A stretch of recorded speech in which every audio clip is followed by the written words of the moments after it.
खैबर पख्तूनख्वा के नए वज़ीर आला सुहेल आफरीदी का जोशो खरोश और कुछ करके दिखाने की ख्वाहिश अपनी जगह, लेकिन उनके लिए भी जेल में इमरान खान से मिलना उतना ही मुश्किल साबित हो रहा है जितना उनके पेशरो अली अमीन गंडापुर साहब के लिए। वो बावजूद कोशिश के जेल में साबिक वज़ीर आज़म से आज मुलाकात की इजाज़त ना पा सके। सुहेल आफरीदी साहब को जो है पुलिस ने धागल नाके पर रोक दिया, जहाँ वो 2 घंटे तक इंतजार के बाद वापस रवाना हो गए। ताहम मीडिया से गुफ्तगू करते हुए उन्होंने कहा कि अगर यही रविश बरकरार रही तो फिर पुरअमन एहतजाज ही वाहिद रास्ता होगा। वज़ीर आला ने यह भी कहा कि उन्होंने इमरान खान की रिहाई की कोशिशें शुरू कर दी हैं। कोशिश कर रहे हैं कि जितने भी हमारे कानूनी और आईनी रास्ते हैं वो अपनाएं, अपने लीडर अपने कायद जनाब इमरान खान साहब से मुलाकात के लिए। अगर फ़र्ज़ करें अदालतें हमें इंसाफ ना दें तो फिर पुरअमन एहतजाज ही वाहिद हल है। वैसे जेल में बंद किसी मरकजी रहनुमा से मुलाकात में रुकावटें पाकिस्तानी सियासत में एक नई रिवायत है। मार्शल्ला दौर के अदवार को छोड़कर अमूमन जेल में सियासी रहनुमाओं से मिलना एक बड़ा ही सहल अमल हुआ करता था, लेकिन इमरान खान से मुलाकातों को एक मसला बना दिया गया, जिससे सियासी माहौल में जो है मज़ीद तलखी बढ़ रही है। वैसे तहरीक इंसाफ के दीगर चंद रहनुमा और इमरान खान की बहनों को आज जो है मुलाकात की इजाज़त मिल गई, और आज ही के दिन हम देखते हैं कि जी वज़ीर आज़म शहबाज शरीफ साहब ने सुहेल आफरीदी को टेलीफोन पर वज़ीर आला मुंतखब होने पर मुबारकबाद भी दी। गुफ्तगू के दौरान वज़ीर आज़म ने कहा कि जी पाकिस्तान के मफाद में वफाक आपके साथ मिलकर चलने के लिए तैयार है। और जनाब आज की अहम तरीन खबरों में पाकिस्तान पीपल्स पार्टी के वफ्द की वज़ीर आज़म शहबाज शरीफ साहब से मुलाकात भी जो है वो शामिल है। बिलावल भुट्टो जरदारी साहब की क़यादत में पीपल्स पार्टी के वफ्द की वज़ीर आज़म से मुलाकात एक ऐसे पस मंज़र में हुई जब दोनों इत्तेहादी जमातों के दरमियान इल्ज़ामात की सियासत और तलखियाँ जो हैं अरूज पर हैं। तलखियों की वजह जो है वो पाकिस्तान पीपल्स पार्टी का नून लीग की क़यादत को ये मशवरा था कि जी सैलाब ज़दगान की मदद के लिए बेनज़ीर इनकम सपोर्ट प्रोग्राम जो है उसको इस्तेमाल किया जाए। ये मशवरा वज़ीर आला पंजाब मरीम नवाज़ और उनके कैंप को जो है बहुत नागवार गुजरा।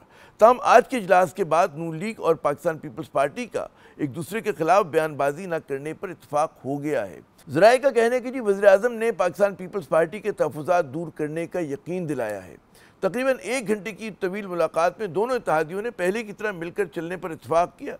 वज़ीर आज़म से मुलाकात से पहले पाकिस्तान पीपल्स पार्टी के वफ़द ने नायब वज़ीर आज़म इसहाक़ डार से भी मुलाकात की थी, लेकिन इस मुलाकात पर बात करने से पहले खैबर पख्तूनख्वा के नए वज़ीर आला की सरगर्मियों और चैलेंजेस पर बात करने के लिए हमारे साथ मौजूद हैं फरजाना अली साहिबा, आज न्यूज़ की ब्यूरो चीफ हैं पेशावर की, और इनके जो है सिर्फ सियासत ही पे बात नहीं करेंगे, इनसे कुछ अफगानिस्तान और पाकिस्तान के दरमियान सरहदी जो सूरत हाल है उस पर भी गुफ्तगू होगी। बहुत बहुत शुक्रिया फरजाना साहिबा अपना कीमती वक्त देने का।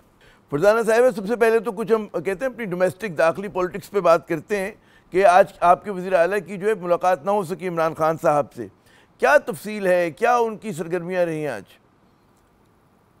बहुत शुक्रिया आमिर साहब। सबसे पहले तो यही है कि उन्होंने अपनी जो हिफाजती जमानत है पेशावर हाई कोर्ट से ली, क्योंकि उनके ऊपर मुकदमात हैं, पर्चे दर्ज हैं। फिर उसके बाद वो अडियाला की तरफ गए हैं, लेकिन वहां पर उन्हें कुछ अडियाला से कुछ देर पहले जो है वो रोक दिया गया। वहां पर वो उन्होंने काफी इंतजार किया, लेकिन उन्हें नहीं जाने दिया गया।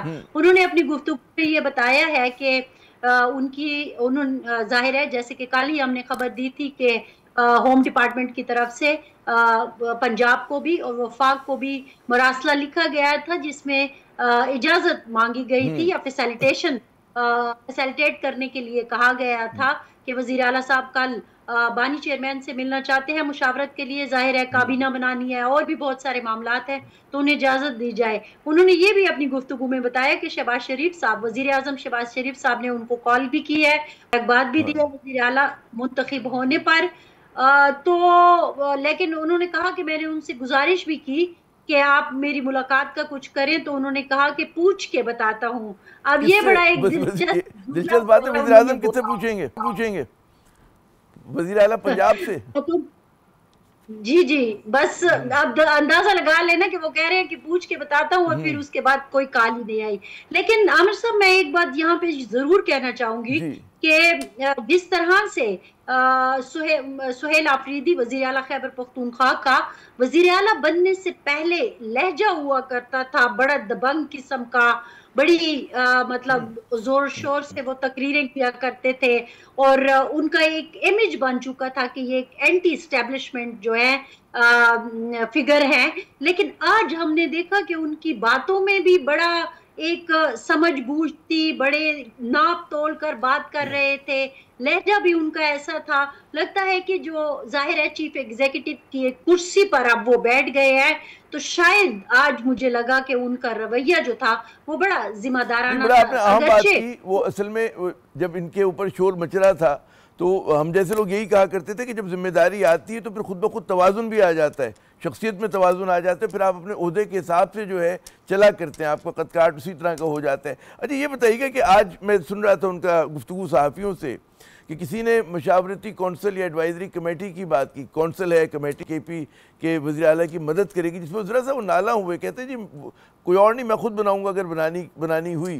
क्या तफसील है, क्या इसका बैकग्राउंड है ये मशावरती एडवाइजरी कमेटी का? क्योंकि अली अमीन गंडापुर के ज़माने में भी गालिबन इस तरह की कोई बात हुई थी, ये मशवरा आया था सामने।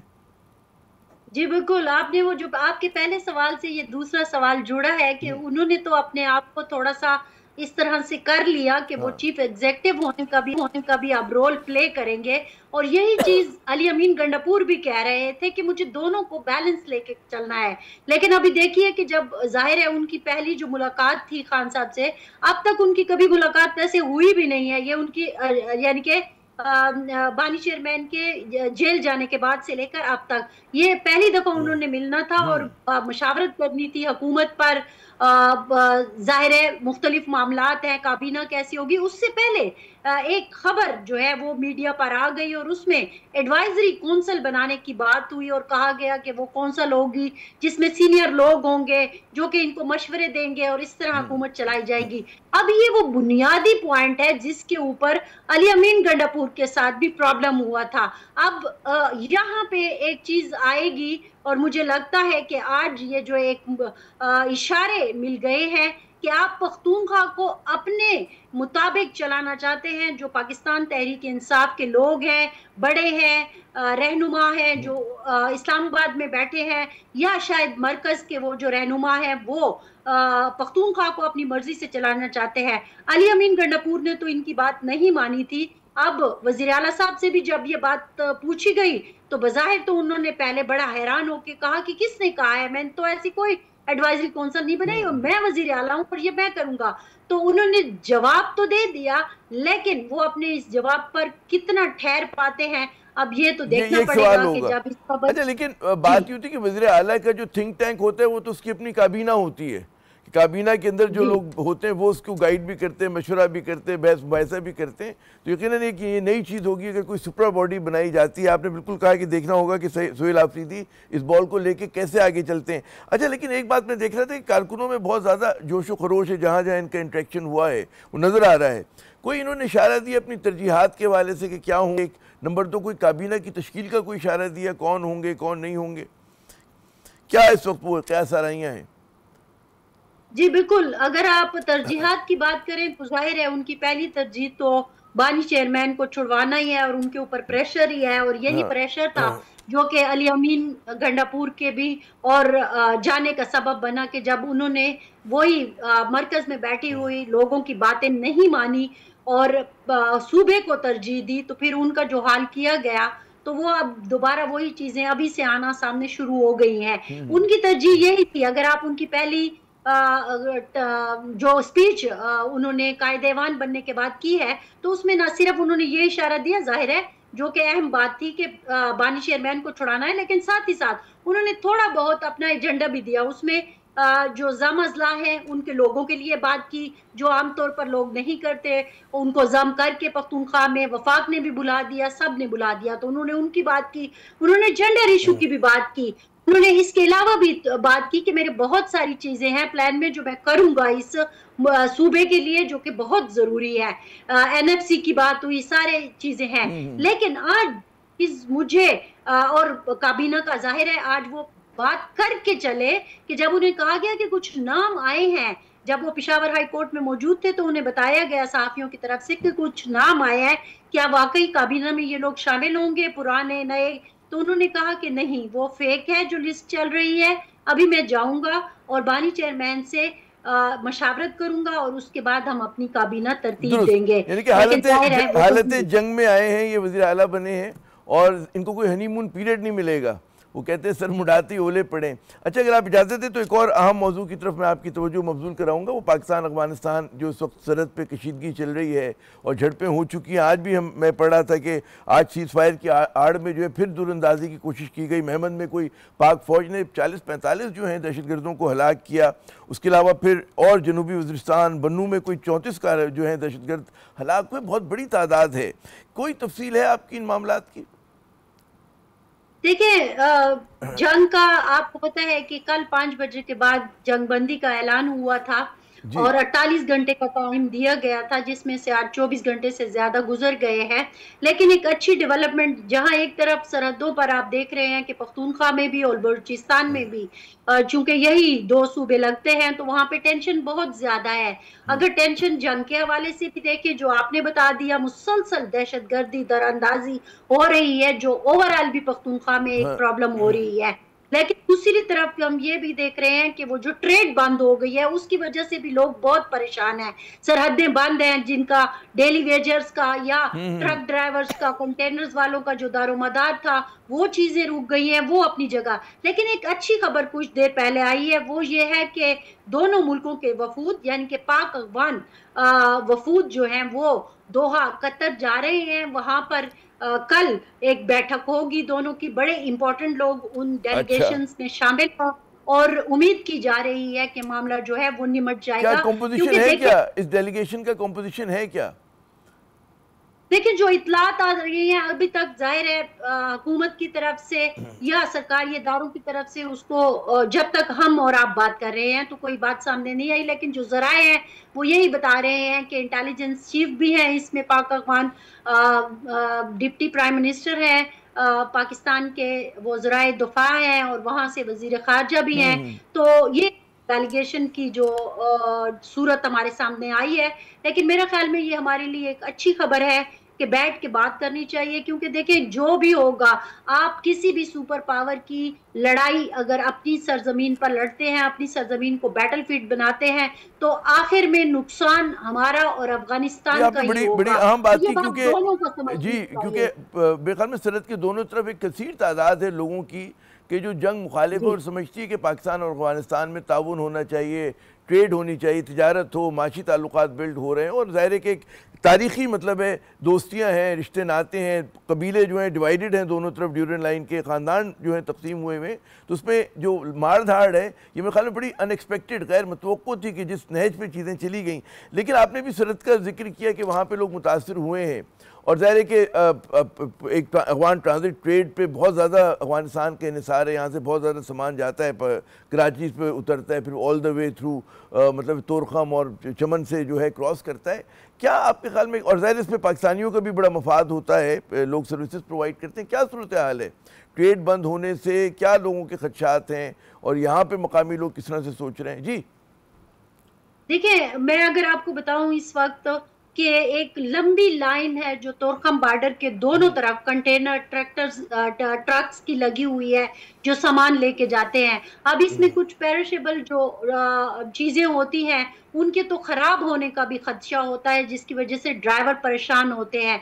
दूसरी एक अहम बात यह है कि जब आप इतनी लंबी, मतलब अभी हम जब अपने नुमाइंदे से बात कर रही थी सुबह में, तो पूरे आपको लंडीकोतल और उससे नीचे पे तख्ताबेग तक आपको जो ट्रकों की लाइन बन जाती है, वो ट्रैफिक के लिए भी एक मसला बनाती है। और फिर जो लोग बेचारे स्टक हो जाते हैं, वो ड्राइवर्स हो गए या वो उस ट्रक में, कंटेनर में जो भी लोग होते हैं साथ, तो वो आप देखिए कि उनके खाने पीने का भी मसला है, वो सोएंगे कहाँ वो, और इतने भारी भारी चीजें लिए हुए ट्रक और कंटेनर जब कई कई दिन तक खड़े रहेंगे तो फिर उनकी हालत कैसी होगी, ये भी आपको अंदाजा है। बहुत बड़ी एक कहते हैं माशी कीमत है इस लड़ाई की, बहुत बड़ी माशी कीमत है। बहुत बहुत शुक्रिया फरजाना अली साहिबा, आपने अपना कीमती वक्त दिया। अफगानिस्तान पाकिस्तान के मसले पे मजीद बात करते हैं। हमारे साथ हमारे अगले मेहमान मौजूद हैं, मोहम्मद ज़ुबैर साहब, सीनियर सियासतदान हैं। बहुत बहुत शुक्रिया ज़ुबैर साहब अपना कीमती वक्त देने का।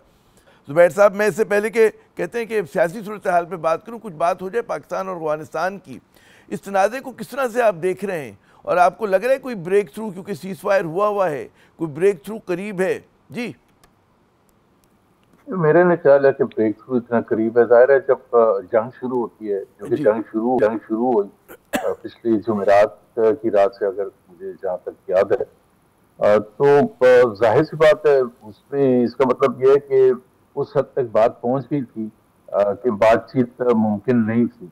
और उसकी वजह से जाहिर सी बात है पाकिस्तान ने 2-3 दफा वॉर्न किया, 2-3 दफा क्या, काफी दफा पाकिस्तान का कंसर्न था कि जी जो भी TTP है वो फैसिलिटेट हो रही है अफगान तालिबान की तरफ से, अफगान हुकूमत की तरफ से, और अगर वो उनको ठीक नहीं करेंगे तो हमारे पास राइट होगा।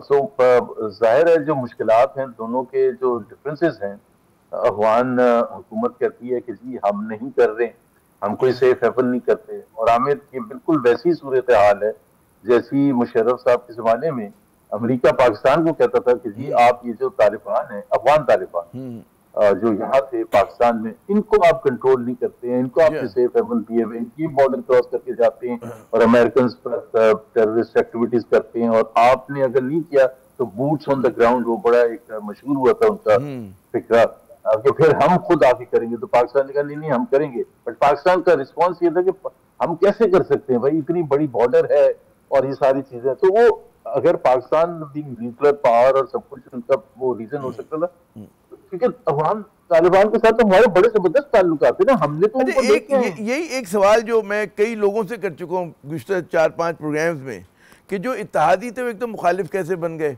अब इस पे सवाल ये आता है कि क्या अफगान तालिबान को मिसरीड किया गया, उनको समझने में गलती की, या फिर उनको मिसहैंडल किया गया है? पाकिस्तान की जो अफगान पॉलिसी है ना पिछले 30-35 साल से हैज बीन अ डिजास्टर, और मेरा ख्याल है उसमें कोई दो राय नहीं। हमें रीड करने में, हमारी असेसमेंट में देखा ना, ये तो अब लेटेस्ट है ना, 2021 में वो टॉक्स हो रही थी कतर में जिसमें अमेरिका भी इन्वॉल्व था, Pakistan as a guarantor involve था कि जी Taliban will take over Afghanistan और हम गारंटी देते हैं। हम उसको देख रहे थे इस नजर से जिस तरह से हम फॉरेन पॉलिसी में देखते हैं कि इंडिया के पर्सपेक्टिव से कि अशरफ गनी जो है वो हमारा दुश्मन है, वो प्रो इंडिया है, इसको तो जाना जरूरी है, हमने बाकी कुछ नहीं देखा। तो वी फैसिलिटेटेड, हमारा तो अमेरिका के साथ बिल्कुल क्लियर अंडरस्टैंडिंग के तहत टेक ओवर हुआ, बल्कि अमेरिकन नाराज थे कि जी हमने वो उस तरह से फेज आउट नहीं किया जिस तरह से हमने किया था। फिर general Faiz Hamid representing the government of Pakistan की then establishment went to Kabul, और सबने वो तस्वीरें देखी, ख्वाजा आसिफ के ट्वीट्स देख लें, Imran Khan as prime minister के ट्वीट्स देख लें। So the entire political leadership, the entire military leadership, अब क्या कहना चाहिए, fail to make an assessment. क्योंकि अगर वो दोस्त थे तो फिर पिछले 30 साल में हमें समझाया जाए कि क्या हुआ है कि वो इतने ज्यादा खराब हो गया कि वो दुश्मन बन गए हमारे। तो ये आपको क्या लग रहा है क्या हुआ? वो मतलब है जो जैसे हमारे, मैं देख रहा हूँ कि ख्वाजा आसिफ साहब जिस तरह की गुफ्तगू कर रहे हैं, वो तो खैर बहुत ही कहते हैं कि सिफारती ज़बान की नहीं बनती, लेकिन क्या हुआ कि इतना ज़्यादा मतलब है कम्युनिकेशन ब्रेक डाउन हो गया और बात इस हद तक पहुँच गई कि बरह रास्त कोई सॉफ्ट लड़ाई नहीं हो रही है, मतलब कोई कहते हैं कवर्ट लड़ाइयाँ नहीं हो रही हैं, ओवर्ट अब मतलब बाकायदा मतलब सैकड़ों लोग मारे गए, दर्जनों लोग हलाक हुए हैं। जी पहले तो एक देखे ना, जब 10-15 साल पहले भी जब वो होता था कि एक good Taliban and bad Taliban, और तो बहुत से लोग, मैं भी उसमें शामिल था, कहते थे तालिबान है तालिबान, वो हमारे दोस्त नहीं है। कैसे हो सकता है कि अफगान तालिबान हमारे दोस्त हैं और पाकिस्तान तालिबान हमारे दुश्मन है? ये दोनों भाई हैं।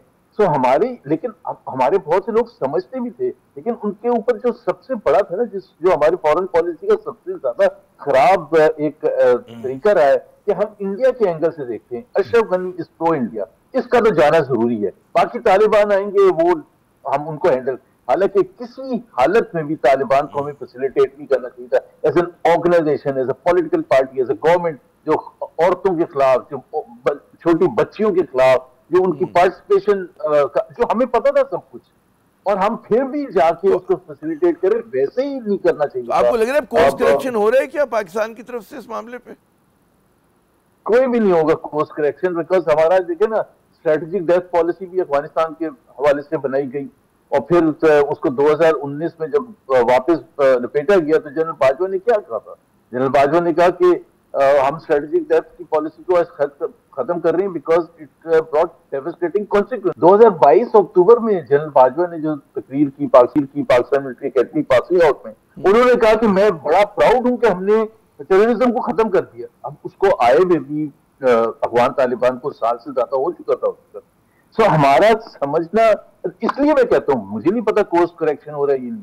कोर्स करेक्शन होने के लिए जरूरी है कि तमाम मेजर स्टेक होल्डर्स की राय लें, खास तौर पर केपी की जो हुकूमत है, क्योंकि सबसे ज्यादा सफर केपी के अवाम ने किया ना, उसको जो रिप्रेजेंट करती है, अगर आप उसी को ऑन बोर्ड नहीं करेंगे अपने पॉलिसी बनाते हुए, तो मेरा ख्याल है उसके नतीजे तो ठीक नहीं होंगे। एक कंसेंसस की जरूरत है, और आपको नजर आ रहा है जब यकीनन जैसे भारत के खिलाफ लड़ाई हुई थी तो कोई मतलब कंसेंसस की कमी नहीं थी, पाकिस्तान पूरा एक उस पर खड़ा हुआ था नुक्ते पर। लेकिन यहाँ पर जो है कि अफगान तालिबान को कैसे मैनेज करना है, हम देख रहे हैं कि जमीयत उलमा इस्लाम का अलग मौक़िफ़ आता है, पीटीआई जो है वो भी गुफ्तगू की बात करती है। आपने दुरुस्त फरमाया कि तमाम स्टेक होल्डर्स को जो है ऑन बोर्ड लेना चाहिए। मैं चाहूँगा कि कुछ सियासी मामलात पर आते हैं। हमारी जो कहते हैं डोमेस्टिक पॉलिटिक्स है, वही हलचल, वही अफरा तफरी है, और आज जो है केपी के जो नए वज़ीर आला हैं उनको फिर नहीं मिलने दिया गया इमरान खान साहब से। फिर से मेरी मुराद, उससे पहले अलीमीन गंडापुर इसी आजमाइश से गुजरते थे। क्या देख रहे हैं आप?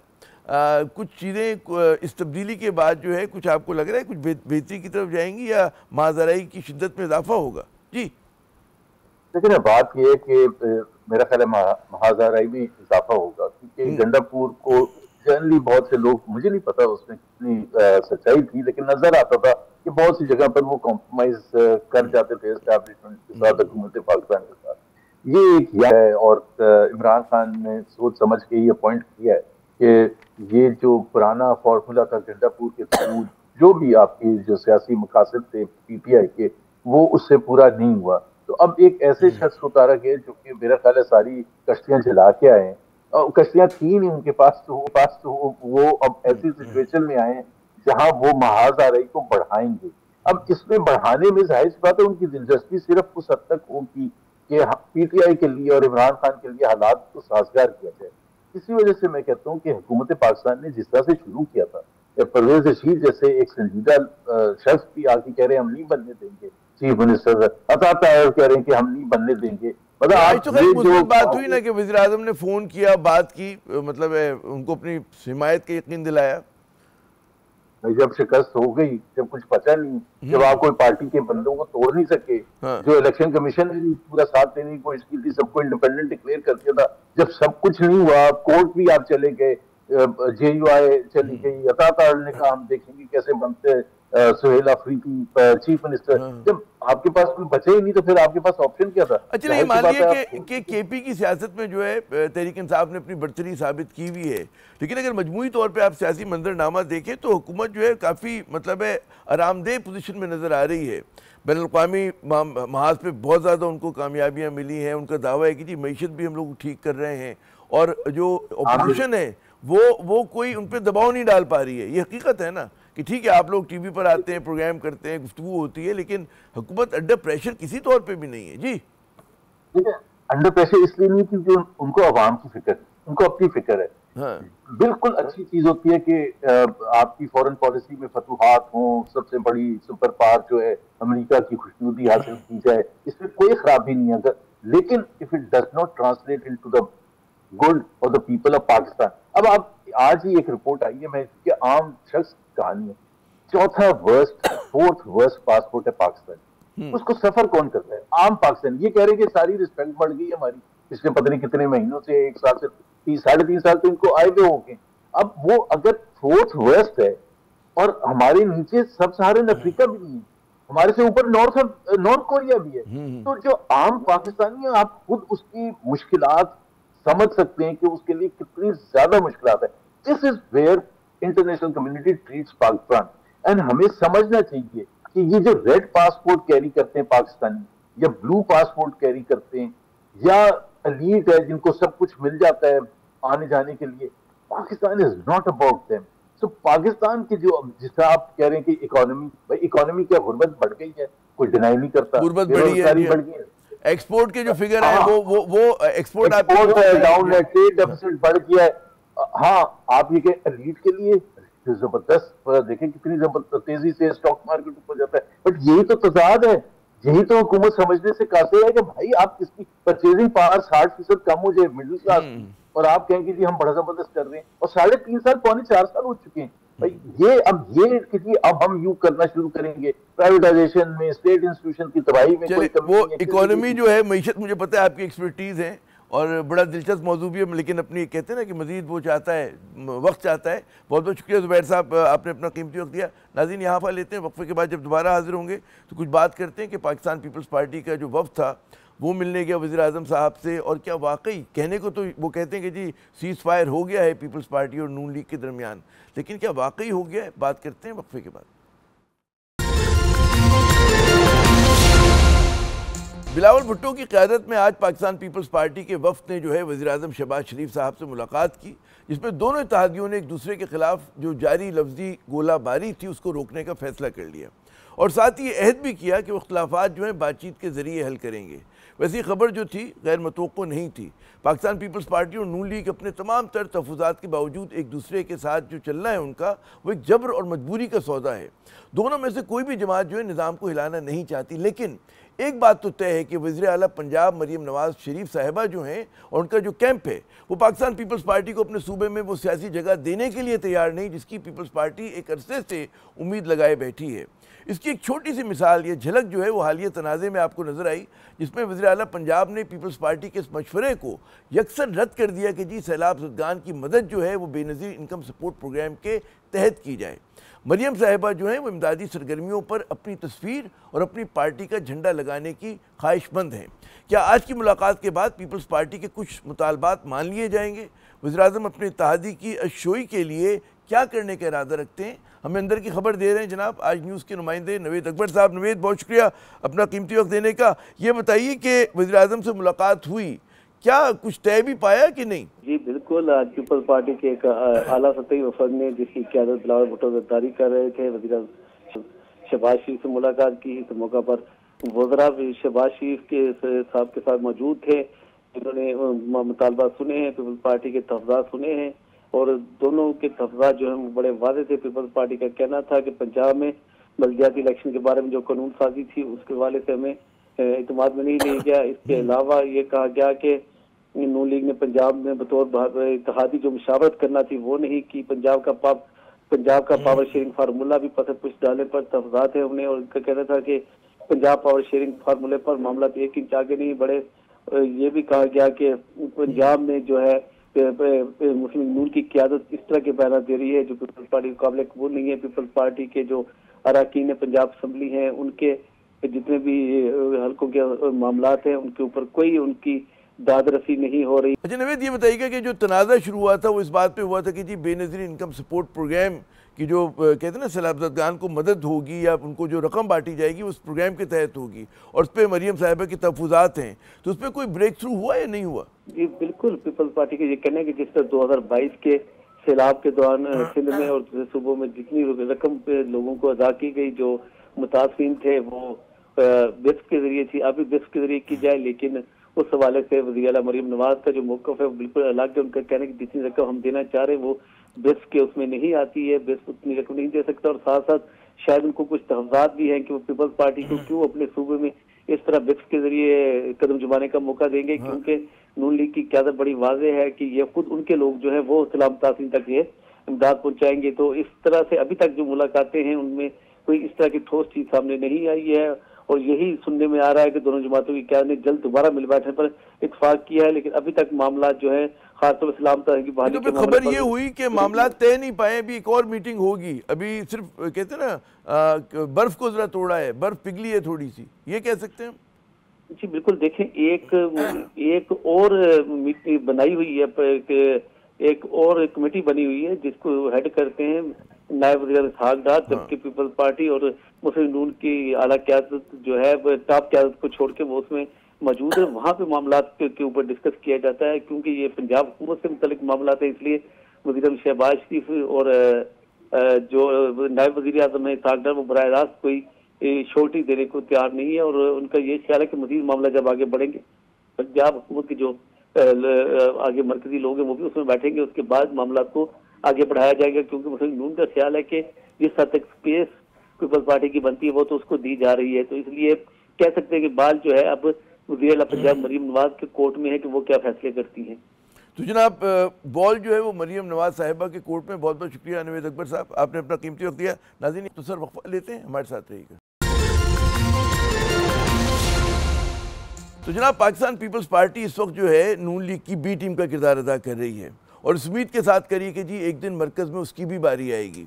लेकिन मरकज़ में बारी लाने के लिए पंजाब का किला फतह करना बहुत ज़रूरी है, और पंजाब किले की हिफाजत कर रही हैं मरीम नवाज़ साहिबा, कि जो कि बिल्कुल पीपल्स पार्टी को किसी भी किस्म की स्पेस देने के लिए तैयार नहीं है। और यही जो है बिलावल भुट्टो साहब का चैलेंज भी है और उनकी मुश्किल भी। इसी के साथ आमिर ज़ैद को अगले प्रोग्राम तक के लिए इजाज़त दीजिएगा। खुदा हाफिज़।